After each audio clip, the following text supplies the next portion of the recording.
آپ کو بتائیں کہ وفاقی حکومت نے پولیس ریفارم سفارشات تیار کر لی ہیں۔ پہلے پنجاب پھر خیبر پختونخوا پولیس میں نظم و نسق تبدیل کیا جائے گا۔ محکمہ پولیس کو بیوروکریسی کی ماتحت کیا جائے گا۔ تھانوں کی انسپیکشن بھی ڈپٹی کمشنر کی اجازت سے مشروط ہوگی۔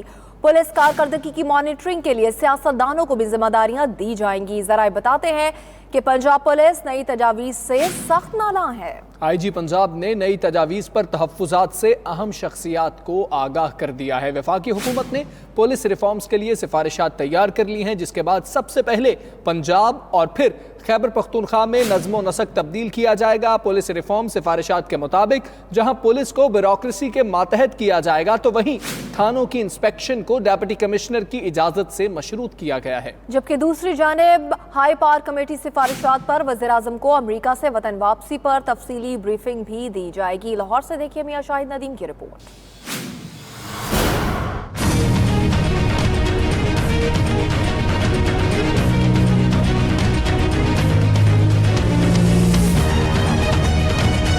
گورے کا بنایا ہوا فرسودہ تھانے کا نظام اب بنایا جائے گا سنتری بادشاہ کو جدید دنیا کے اصولوں کے مطابق۔ ذرائع کے مطابق پرانے تھانہ کلچر کو تبدیل کرنے اور عوام کا پولیس پر اعتماد بحال کرنے کے لیے وفاقی حکومت نے پولیس ریفارم سفارشات تیار کر لی، جس میں پولیس اور تھانہ کلچر سے سیاسی مداخلت کے خاتمے کے حوالے سے سوالات اٹھائے گئے ہیں۔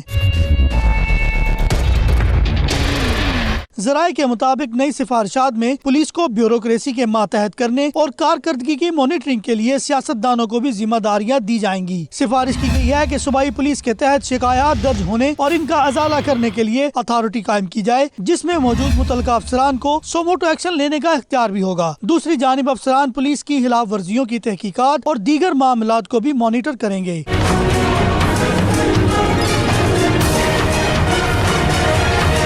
ذرائع کے مطابق سفارش کی گئی ہے کہ ڈپٹی کمشنر کی سربراہی میں ون ونڈو ٹربل شوٹر قائم کیا جائے۔ صوبے میں ون ونڈو ٹربل شوٹر کے نام سے 36 دفاتر قائم ہوں گے۔ عوامی مسائل کے انتخاب میں ڈپٹی کمشنر مکمل بااختیار ہوگا اور جو انکوائریاں اور انسپیکشن بھی کرا سکے گا۔